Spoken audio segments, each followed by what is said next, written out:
dari kaki. Dan rasa sakitnya itu, sakaratul maut itu seperti badan kita ditebas atau diiris-iris dengan ratusan pedang.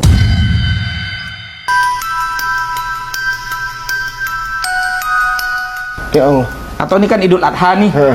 Ya kita bayangin saja kambing itu dikulitin hidup-hidup. Allah. Ditarik semua kulitnya, itu rasanya seperti itu. Atau kita seperti parut yang pakunya panjang-panjang ditancepin tubuh kita terus ditarik seperti itu. Itu rasa sakit dari kaki itu. Dari kaki. Itu dalam keadaan Ustaz tuh ngerasain ini, ngerasain rasa sakitnya. Rasa sakit luar biasa, Mas Ari. Ketakutan yang luar biasa. Dan ini juga ini penting. Kalau ingat itu, ya Allah, mau bermaksiat sedikit pun tuh takut, Mas Ari. Itu kayak kita ditunjukkan seperti proyektor layar lebar, ya. Itu seakan-akan kita semua di proyektor itu melihat segala maksiat dosa yang pernah kita lakukan. Di bumi mana, di sudut mana, kapan kita bermaksiat, semua ditunjukin sama Allah. Di situ, Mas Ari. Jadi kayak flashback semua tuh? Ya, flashback semua, Mas Ari. Ingat semua dosa-dosa, malunya luar biasa. Apapun Allah tunjukkan di situ. Segala maksiat yang pernah kita lakukan, siapa yang kita sakiti, entah orang, entah keluarga, dengan lisan kita, dengan sikap kita, dan lain sebagainya. Ini penyesalannya yang luar biasa, yang menurut saya tak kalah sakit juga dari rasa sakit yang kita hari itu.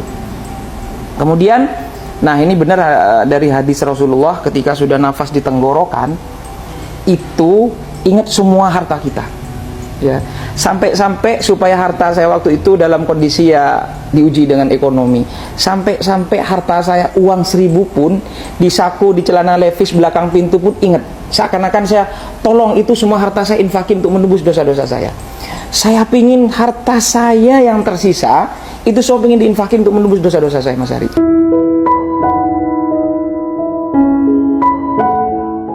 Itu ketika sudah nafas rasanya sudah di sini.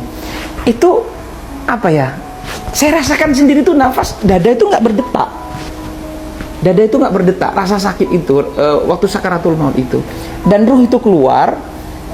Ketika keluar, saya seperti tertegun ngelihat jasad saya itu, badan saya itu kaku. Ya gimana mayat seperti itu? Nah itulah ternyata ketakutan itu bukan cuma ketika proses sakaratul maut, sampai ruh pun keluar, itu juga ada rasa ketakutan yang luar biasa. Nah ini nanti sebenarnya ini banyak kejadian, Mas Ari. Mungkin nggak cukup saya jelaskan 1 jam 2 jam, tidak akan cukup seperti ini. Ini persis sebelum saya mendirikan pesantren. Ini juga yang menjadi energi saya, semangat saya mendirikan pesantren tahfiz motivator Quran Indonesia, seperti itu. Ketika saya melihat jasad saya itu, Mas Ari, tiba-tiba ada yang berbisik begini, sebentar lagi kamu akan diurus, didatangin mungkar dan nakir. Itu juga nggak kalah mengerikan. Dengar nama mungkar nakir saja itu, Mas Ari, itu mengerikan.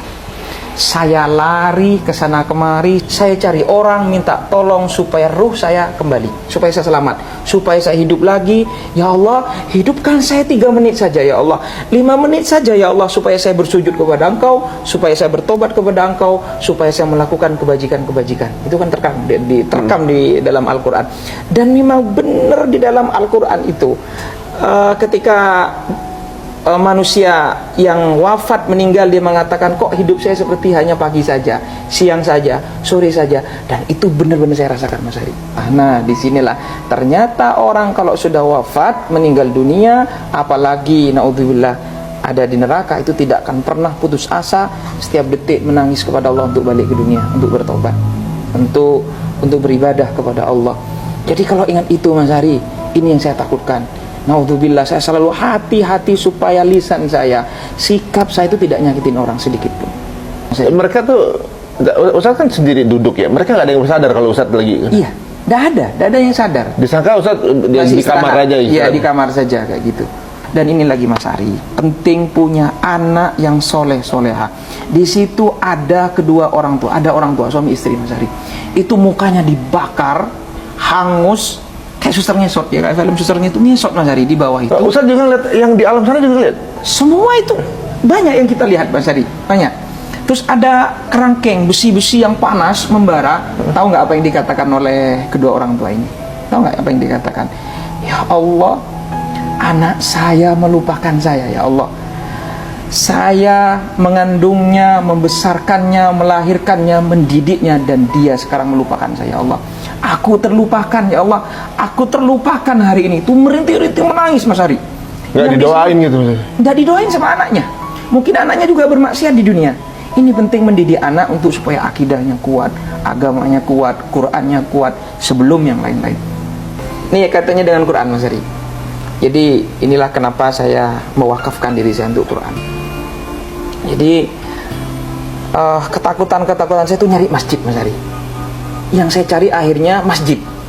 Nah ini penting umat muslim untuk cari masjid gitu kan ya. Cari masjid, saya masuk ke masjid Mas Ari, adem, ada cahaya Mas Ari. Duh saya merinding tuh kalau ingat tuh, nangis saya, ya Allah ya Allah ya Rabbi. Tapi orang nggak ada yang lihat? Nggak ada yang lihat saya sama itu. Nggak ada yang lihat saya.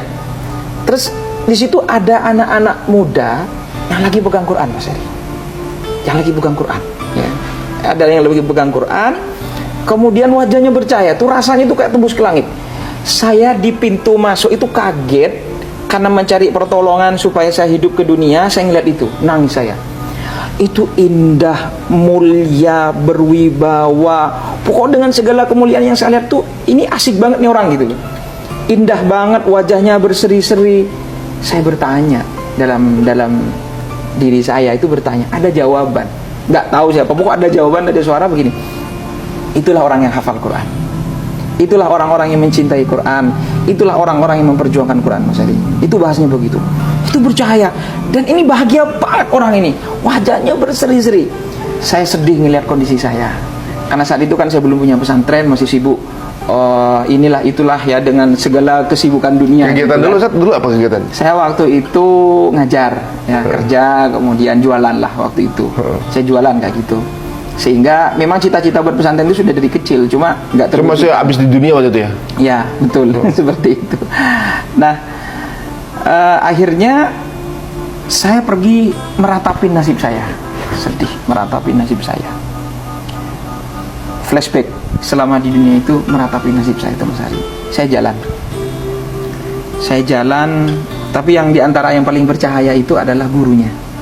Ada kiai, seorang kiai di tengah itu yang ngajarin Quran, itu yang paling bercahaya Mas Ari. Saya pergi ke mimbar, tempat imam sholat. Saya sambil nangis, saya berteriak Mas Ari di situ. Saya nangis, ya Allah, berkali-kali saya ngomong, ya Allah hidupkan saya walaupun 3 menit, hidupkan saya walaupun 5 menit. Kalau sebelumnya saya pingin taubat gitu, pingin beribadah sama Allah gitu. Tapi ini beda, saya mintanya sama Allah beda. Ya Allah, jika Engkau izinkan saya hidup di dunia 3 menit saja, 5 menit saja, saya ingin taubat, saya ingin zikir, saya ingin sedekah, saya ingin semua kebaikan-kebaikan saya sampaikan kepada Allah. Saya ingin hidup ya Allah, saya ingin balik ke dunia ya Allah.